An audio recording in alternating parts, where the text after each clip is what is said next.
Thanks for tuning in to this week's edition of the Brett and Matt Show. He's Brett, I'm Matt, and this will be the first of two podcasts going in with our NFL draft preview. Um, so that said, we're both pretty excited for this because we both get into the NFL draft. And this is really our first year of like officially putting together a complete first round mock draft, I believe. It pretty much is. I mean, And this was very difficult. this was extremely difficult. I mean, yeah, I mean, usually there are some pre-locked picks, but I don't know. We'll just dive right in. So, Brett, who do you have the Houston Texans selecting? uh, I have them taking probably the most gifted player in the draft, and I have them going with Jadeveon Clowney. You know what? That is exactly who I as well have the Houston Texans selecting is Clowney. You hit on it. I think as well he's the most talented player in the draft. It's he doesn't not a perfect scheme fit, but at the same time, when you are as athletic as he is and you're picking number one, I mean, yeah, I think you take most explosive player in the Right. draft, and And you mentioned it. With as athletic as he is and as good as he is, you would have to find a way to use him in your Mhm. defense, whether you're running a 4-3 or a 3-4. You'd figure that a good coach would figure out a way and adjust perhaps his scheme a little bit to get a guy like Clowney on the field and maximize. Because you don't want him just trying to add 25, 30 pounds and being like, a two gap player. You want him to do what he does. And um, it could be interesting to see. I've also heard that they're a fan of Bortles, but I don't think Bortles is the number one overall player. So maybe they trade down with Atlanta. it's a possibility. Everyone's been talking about Atlanta maybe moving up to get Clowney. I don't know. Personally, I think you sit tight. I can see why they would want to. Um, but I think you gotta sit tight. But at the same time, I mean, it wouldn't be the first time Atlanta's reached up to go and get someone. So if they really like him, um, they might just go get him. And I know I read something on Twitter the other day that Clowney was visiting Atlanta again, and this was his second time visiting them. So not that I know how common or uncommon that is, but There seems to just be some a lot food of for thought. interest on their end, a lot of interest from Atlanta. But yeah, for the sake of this, we're not projecting trades, but we can discuss them, I guess, kind of like that. But yeah, cool. Moving on. Number two, St. Louis Rams. Who you got?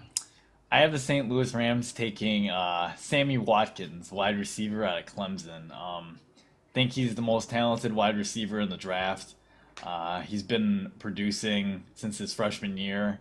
I think Bradford's got to have no more excuses. You give him a guy like Sammy Watkins and having a guy like Tavon Austin and Kenny Britt and Jared Cooks. I mean, that Zach Stacy at running back. I mean, that offense is gonna have some weapons, and it's go time, man. It's go time. The Rams are fortunate to obviously have the second pick in the draft and via the Redskins, but that's who I think they go with. What about you? I had them going, and it's not necessarily an immediate need, but I'm gonna go with Khalil Mack. Wow, I mean, wow.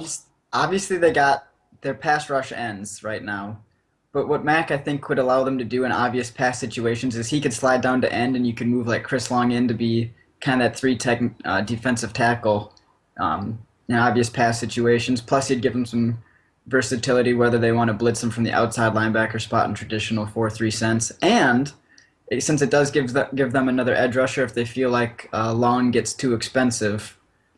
Um, in the next couple of years. They'll save 8.5 million, I think, by cutting him after this season if that's something they choose to do. So maybe Matt can develop and help them save $8 million they can spend on other areas of need.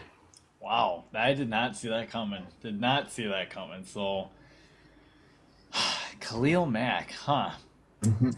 Well, that seems like a decent reasoning, I suppose. I mean, I wouldn't be able to argue that. I mean, I think he's one of the top four talented players in the draft, so I can't argue them not selecting him, I guess. So, moving on, the Jacksonville Jaguars pick third. So with Khalil Mack off the board and Clowney off the board, who do you have them taking? I have them going with Sammy Watkins. Okay. Um, Blackman.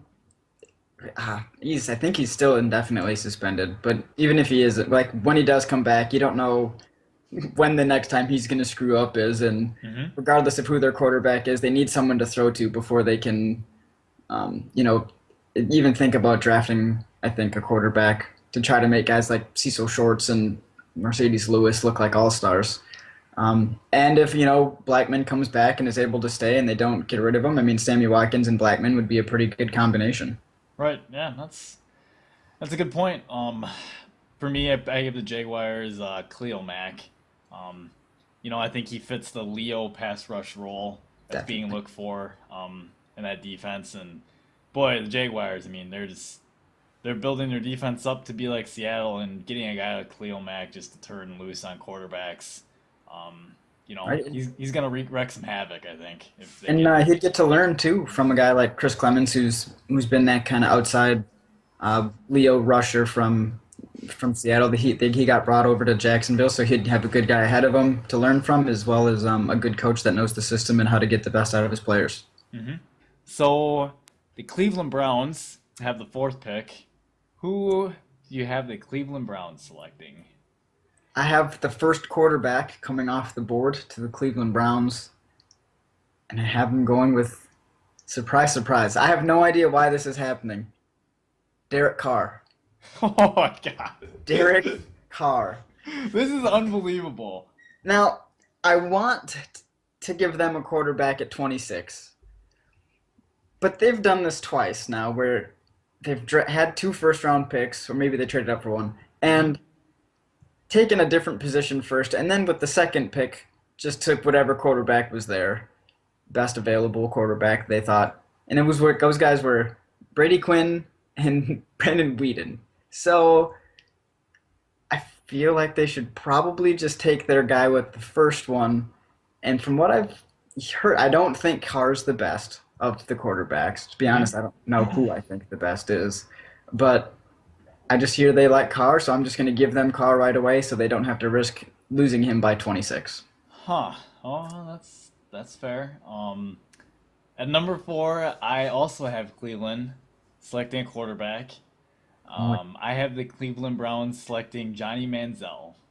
Um, Reason being, I just think I was originally had different player slotted in at Cleveland, and that player was Mike Evans originally. I was thinking about this, and then I started thinking, I was like, the quarterbacks are gonna go higher in this draft than like I had the quarterbacks slipping. The quarterbacks I think are gonna go higher than what I had them, and if they honestly think he's the guy, you go get him. Like you don't wait at 26, like you just said, hoping that your quarterback's there. Like you go get him at four. And I think that Johnny Football is their quarterback, so that's who I have them taking. There you go. Sweet. Moving on to number five, then we got the Oakland Raiders. For them, who you got, man? With that, I have the Oakland Raiders taking the last player I would consider an elite prospect, an offensive tackle, Greg Robinson. Um, with them having addressed the quarterback need with Matt Schaub, I don't necessarily see them spending the fifth overall pick on a quarterback. They could theoretically go wide receiver, but I think that Greg Robinson's upside outshines Mike Evans' upside at this point, I guess. Just being that he's so young and, um, you know, I mean, you need either position, but being able to address the left tackle position, hopefully have it, for years to come, uh, will stabilize, hopefully, the Raiders a little bit on offense. What about you? I gave them the guy that you mentioned already was Mike Evans, wide receiver. Um, you know, it's really their only shot, I think, to try to make an immediate, at least or exciting impact on the field. Hmm. Um, and that management staff, they got to do something because if they don't at least show some sort of improvement this year, I think they're very well all fired anyway. So Yep. he's got to try to make a splash and try to get some excitement to try to keep his job. Yeah, that's understandable. Um, so at number six, we have the Atlanta Falcons. We'll start with you. What do you got? Atlanta is ecstatic to figure out that Greg Robinson is still on the board, and they select him. They just run their card right up to the podium. As soon as they see Oakland take Mike Evans, Greg Robinson's already written and run up to the podium.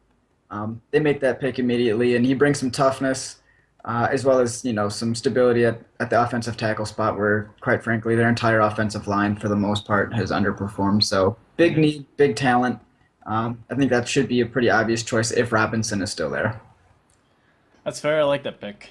For me, I have the Falcons also going offensive tackle. I have them taking Jake Matthews out of Texas A&M. You can play right or left tackle, whichever they need. Probably more left is what they're looking for. But he's obviously got a bloodline to him with the Matthews family, and I see no reason why he won't be a starter in the league for a decade. No question about it. Yeah, should be pretty good if he's anything like the rest of his family. Hmm. I agree. So at number 7, we have the Tampa Bay Buccaneers. I'm gonna give them a quarterback, which I know probably doesn't seem like an immediate need since they just drafted, a guy in the third, Glennon, um, and they brought in the guy from Chicago. What was his name again? Josh McCown. McCown. But he's kind of older, and obviously by bringing him in, I don't feel like the staff feels like Glennon's the quarterback of the future. So um, to give Lovey a guy to build around 2 years from now, realistically, is what this pick is probably for. But I'm going to give them Blake Bortles now. Wow. Okay, so Tampa Bay going with Blake Bortles. I have Tampa Bay selecting Mike Evans, who they are hoping and praying that this probably ends up this way, I would guess. I would guess that if he's on the board, like you said, if his name's still on the board, don't even worry. Hey, we have 15 minutes. We're going to take 5 seconds just for him to run that card up there right now. Yeah, I Um, mean, if Mike Evans is there, sort of Twin Towers scenario going on with him and Vincent Jackson, it would very much resemble what happened in Chicago, exactly. which McCown obviously had some success with. Different offense though, because it was a different head coach, different kind of scheme. Hmm. But I mean, at least from the outside wide receiver spots, it should be very similar to what McCown was working with in Chicago. Exactly. Um, so with that said, the Minnesota Vikings pick at number 8. What you Who do you got? have? You want me to go for? I'll go You first. go All right. first. Um, so I have the Minnesota Vikings selecting in my mock draft. This will be the second quarterback off the board. I have them selecting Blake Bortles out of Central Florida. They would Um, they would you know, probably love that. he's got some work to do. Not the strongest arm in the draft, but having a good solid offensive line, Adrian Peterson behind him. There's no reason that they can't build him up to be their franchise quarterback in a division where there are franchise quarterbacks at every single other team. So you got to address that issue. You kind of ignored it for years. I know my buddy thinks that Matt Castle's the answer. I don't think Matt Castle's the answer. I'm sorry. He's had his opportunities. You draft the future, and it starts at pick 8. And I would agree that they definitely need to address the quarterback spot. And I I gave them Manziel. I don't know if they like Manziel, but because I feel like they go quarterback, I had to go with my next best quarterback available and go with Manziel. Do I do think a guy like Barr, outside linebacker from UCLA, could be an option here? But man, if Even with all the talk of him slipping, huh? yeah, yeah, I don't dislike Barr as much as what's been thrown around so far, and I feel like media. So I guess we're technically media now too, just not credentialed. But um, yeah, I'm gonna give Manziel. They need someone to just kind of take over, and him and AP would hopefully bring some life. And then with Cordell Patterson, and the guy who proclaims himself to be the best tight end in the league, that offense should at least take that next step and help them compete in a division with some strong offenses. Hmm. I can like that pick. Um, so at number 9, the Buffalo Bills. Go ahead, Brett. Who you got the Buffalo Bills selecting? I have them selecting offensive tackle Jake Matthews. Left tackle is probably not necessarily a huge need, though Glenn could probably slide down and play guard. And then you can insert Matthews at left tackle, and that would, give them between, the entire left side of the line, and then their right guard spot's also pretty strong. So that'd be a good step towards solidifying an offensive line and helping keep EJ Manuel on his feet so he doesn't get hurt. Hmm. I couldn't agree with you more, as I have the Buffalo Bills selecting Taylor Lewan out of Michigan. Big left tackle. Some say that he has more upside than Jake Matthews. The only reason that he's kind of fallen down a little bit off field issues, but he's still a heck of a prospect. Much the same reasoning that you had. You drafted EJ Manuel, you got to keep him upright. Solidifying the left tackle spot now in a wide receiver draft that's so deep. I think they can get another guy in the second round if they want. Give I him think another weapon, but I think starting up front is a really good place for the Buffalo Bills to look at. Right? And they just went out and traded for a wide receiver as well. Ah, that's right. Yeah, Mike Um, Williams. That's right. so they got Mike Williams, they got Stevie Johnson, and was it Robert? Who's the guy they Robert just Woods. Robert Woods last I year. love that guy. So I mean, they should be all right there. And then they just re-signed Scott Chandler. Though tight end does kind of make sense. I mean, if you could get a Eric Eric Ebron Ebron. That's and he's Scott he's Chandler in. I duo, was in my thought process a little bit, but I think we both just the upside that the offensive tackle presents at this stage in the draft is just you're not gonna find that down. Generally speaking, you're not gonna find that in like the second and third rounds. yeah. I think. But anyways, so at number 10 we have the Detroit Lions. Uh, I guess I can start with the Detroit Lions. So they've been, adding weapons this offseason. I think they added another weapon for Matthew Stafford. I have them taking Eric Ebron, tight end at North Carolina. Okay. He is the biggest difference making tight end in the draft. As far as the speed's concerned, he can stretch the seam. You hear him being compared to like Vernon Davis type ability. With a quarterback like Matthew Stafford and wide receivers Golden Tate and Kelvin Johnson on the outside, I mean, he's just going to open up that field, and all of a sudden that offense becomes really dangerous for everyone else. They're going to put up some points if they take him for sure. Who do you have taken? I went defense, and I feel like it's every year. I say they need a new corner, Doesn't and it? they never take one in the first round. I don't feel like, and if they do, they usually apparently don't pan out. But I'm gonna give them Hmm. Justin Gilbert to address that need. They obviously have lost Dalmas too, so maybe they could go with a guy like Clinton Dix at this point. But I feel like that's probably just a little high for him. So I'm gonna go with an impact corner. Got to help solidify at least one side of the field and give him Gilbert. Okay. Hey, that's fair. Um, at number 11, we have the Tennessee Titans. Who do you got the Tennessee Titans selecting? I have the Tennessee Titans selecting Anthony Barr, linebacker from UCLA. Um, and yeah, I do like this kid. I think he's going to bring a pretty good special pass rush to their defense. Um, and I didn't really know what else to give them. I was thinking maybe a quarterback, Hmm. because we don't really know what the new staff there thinks of Locker, who hasn't really proved a whole lot to this point. Hence why they're drafting in the top 11 picks. So that was tough, but I'm gonna give them Barr. How about you? That's fair. At Tennessee at number 11,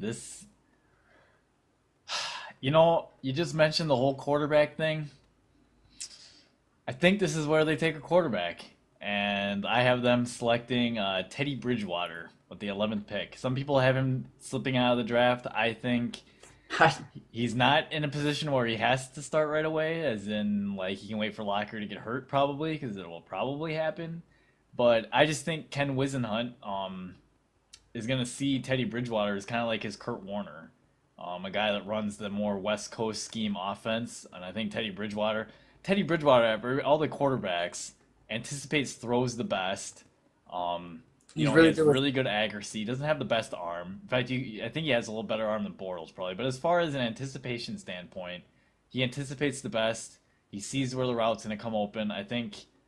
I think he would fit really well, and having a coach like Ken Wisenhunt, being able to groom him, I see, that possibly being a really good fit. And I know it's probably not the most practical pick, but it's what I have Tennessee going with. Teddy No, Bridgewater. I don't dislike that pick, and it's for the reasons you said too. Plus, not only is he accurate and got a pretty quick release and reading defenses, but he can do that sort of stuff before the snap. Hmm. Um, which as you mentioned, a Kurt Warner type or whomever to help run that system effectively. Um, so yeah, I mean, I'm not a huge opposer of that pick. It would definitely surprise me, but it wouldn't at the same time, if that makes sense. Like, I'm not expecting them to go quarterback, but I mean, I just said like 2 minutes ago that it's a possibility. So, Hmm. That's fair. So number 12, we have the New York Football Giants. Who do you have them taking, Brett? well, he's still on the board, and you kind of said earlier how you don't usually get offensive tackles too late in the first round that can be impact kind of guys. But I'm going to give him Taylor Lewin from Michigan. That's Um, a good pick. and it pains me to say this because I was just reading something yesterday after I had put this together that this guy's like he made a draft of who the teams will definitely not be selecting. And his Giants team, or the Giants, will definitely not be selecting, according to him, Taylor Lewin. So now I feel kind of silly. I'll be right or he'll be right. Probably a better chance that he'll be right. Uh, because, well, I mean, there's a lot of variation. Maybe Lewin goes before this, so he's not even available. But, I think they could use some offensive line help. Um, Probably could also use some offensive playmakers now that Hakeem Nicks is gone and someone to help stabilize that since Eli Manning is a turnover machine and maybe that's partly due to weapons and partly due to not being protected well enough. So I'm going to go with the protection for now because it is a deeper draft with offensive talent. So they can select a guy probably second, third round that'll have an impact instantly on offense to help Eli out in the passing game. But Lewin's my guy to keep him standing up and not feel so rushed. Gotcha. Yeah, that worked out really well for them that he was still around. On my board, he's gone. So I have the New York Giants selecting Odell Beckham Jr., wide receiver at LSU. To be honest, some people have the wide receivers rated a little differently. I personally think he's the third best wide receiver in the draft. I think his combination of route running and run after the catch ability is just I think it's great. And like you mentioned, you got to give Eli Manning some weapons. I mean, right now he's got Victor Cruz. They re-signed Mario Manningham, and unless they're expecting Ruben Randall to step up big time, they probably need some help. So, Right. and Plus also in with my draft, Manningham, Eric Ebron off the board to Detroit already. Otherwise, that might have been an option as well. So at this point, I think they go with the wide receiver, and I think Beckham Jr. fits that need for them. yeah, and I mean, you mentioned re-signing Manningham, but he hasn't really stayed healthy. He hasn't really done anything since he left the Giants. And Nope, even that, then I think wasn't even his last season with the Giants. No, it was. Actually won the Super Bowl that year because of him. But that's true. uh, yeah, that's not a bad pick. Like I mentioned, they need some weapons, so Hmm. I feel like they probably trust Ruben Randall on one side, and Victor Cruz though has the ability to play inside and out, so this could give them some flexibility with whether Beckham's inside or outside in the slot, and whether he shares that spot with Cruz. It's a pretty good pick. Nice. So number 13, the St. Louis Rams have their own pick. Who do you have them taking? The second pick in the first round for the St. Louis Rams, I have them going with Ha Ha Clinton Dix, or Hashan if you're going to call him his real first name. Safety, I definitely think that's probably one of their biggest needs. And to have a guy like Clinton Dix, who's probably viewed by most as the top safety, Hmm. um, they'd probably jump on that too, since they went with the defensive front, trying to build a solid overall defense and just keep going with it to match the rest of that division. Um, I think Clinton Dix represents or presents the most value at this point. That's fair. I also have the St. Louis Rams taking haha Clinton Dix as well. You'd mentioned you hit the nail on the head. Safety is a huge need for this team. The luxury for them, they pick at number two and they also pick at 13, so They can fill one of their big time needs, and then you can fill the other need that you have too in safety. He's probably got he's got the better coverage skills. He fits better as probably in the free safety position. Yeah, I see no reason why they don't pull the trigger on Clinton Dix with him being there in all likelihood, unless we'd mentioned Detroit might take a safety possibly. But yeah, I like Clinton Dix there, and I think that's a good pick for them. At number 14, we have the Chicago Bears, and I guess I can go first on this one. So We probably share this, but we'll see. Chicago Bears are going to take Aaron Donald. If he's still around, they're taking Aaron Donald. There shouldn't be any other. I mean, by and large, unless something drastic happens and someone that we mentioned at the top happens to fall, I don't see any reason why they don't pull the trigger on Aaron Donald. In fact, do not be surprised come draft day if the Cowboys and Chicago Bears are kind of getting nervous when the Bears are getting close. If the Cowboys don't try and jump ahead a couple spots and take him. Do not be surprised by it. It would not surprise me in the least bit. It's very possible since the Dallas Cowboys need a defensive tackle as well. Though Hmm. apparently there's a lot of reports they're willing to do whatever it takes to get Johnny Football. That is such. You just paid Tony Romo $106 million contract. There Yeah, is but no. It makes no sense to take Johnny Football. when he retires in 2 years because his back is still hurting, then he's gonna have to give him back that money, and then they'll have Johnny Football That available. doesn't make any sense. Unless he gets beat up going to Dallas Mavericks games or Dallas Stars games because he's costing them games, Well, didn't he just had back surgery? then why did they sign him to a huge contract? Well, they signed him before the back surgery. Oh, you're gonna tell me they didn't know about the back problem ahead of time? Yeah. There is no way they weren't aware that that was happening. All the physicals they do on players nowadays, come on. I'm We're getting off topic here, but just a possibility, but I agree. Aaron Donald, he'll take that, the Henry Melton three tech spot. mhm, Provides some pretty good pass rush too from that position. And he is a little undersized, and people worry about him holding up in the run.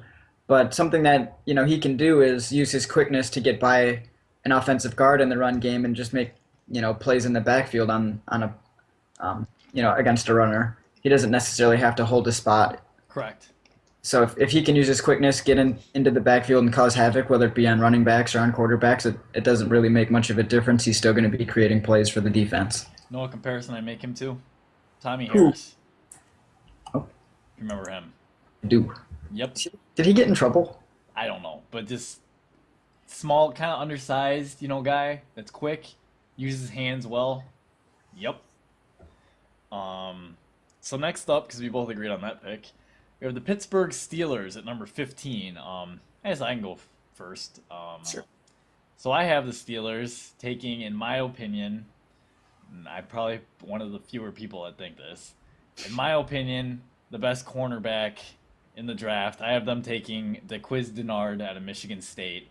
A guy that's a really good coverage guy, really physical corner.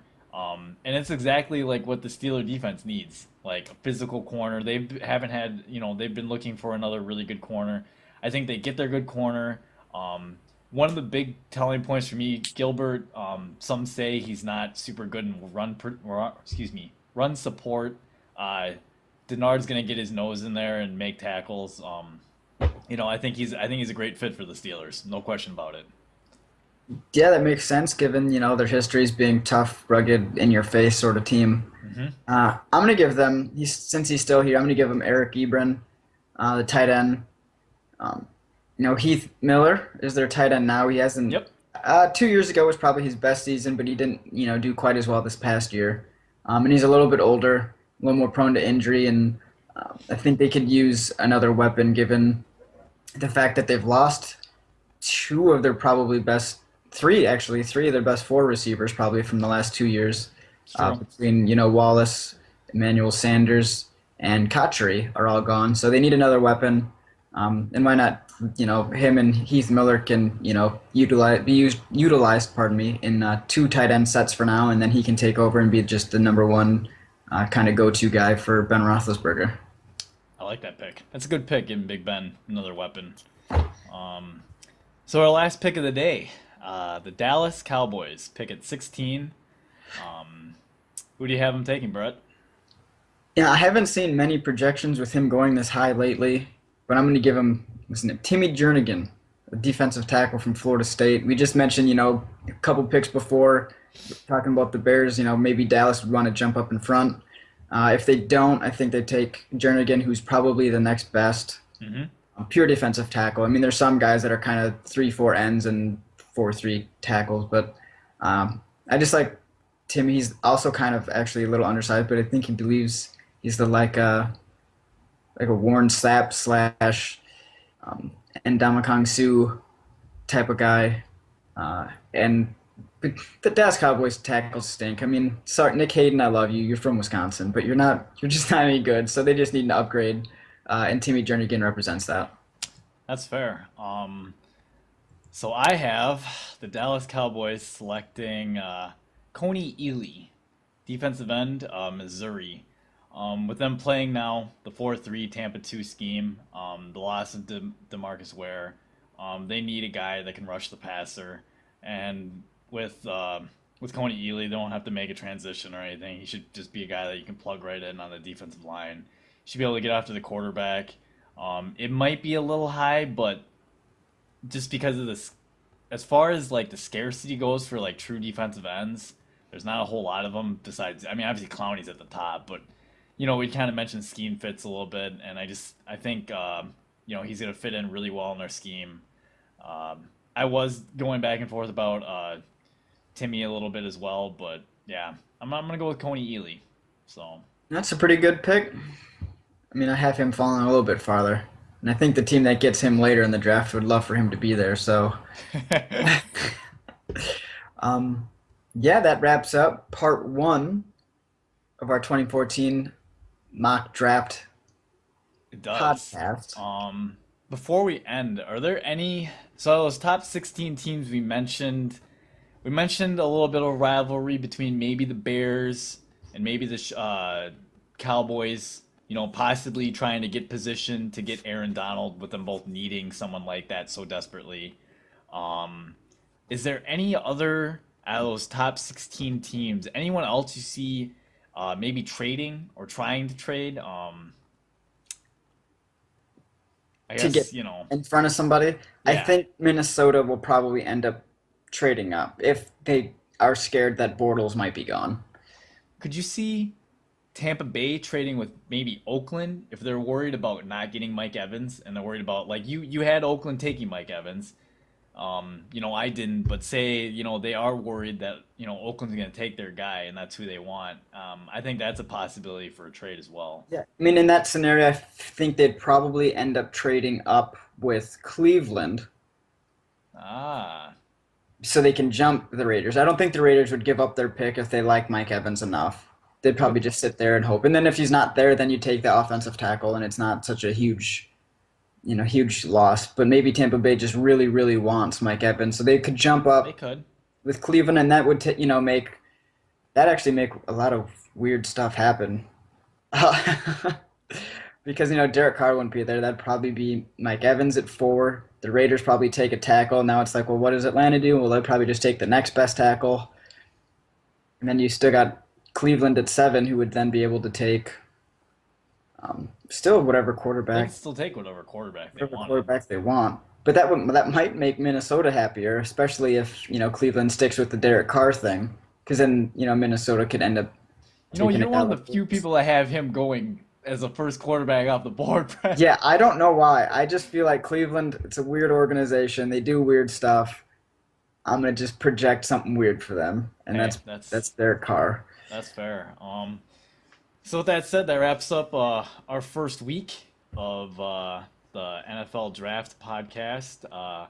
Some news coming forward. We're putting together a little website here, and hopefully we'll have that up sometime this week before next week's podcast. Hopefully we'll have that up, so we'll be able to give you guys the web address and all that kind of stuff next week's podcast. Right. We have that, and next week, Brett was able to do an interview with Cody Latimer, one of the receivers well, was invited to New York actually, so we'll have that as well for you guys next week, and as well as our other 16 picks. So Right on. that said, we'll see you guys later.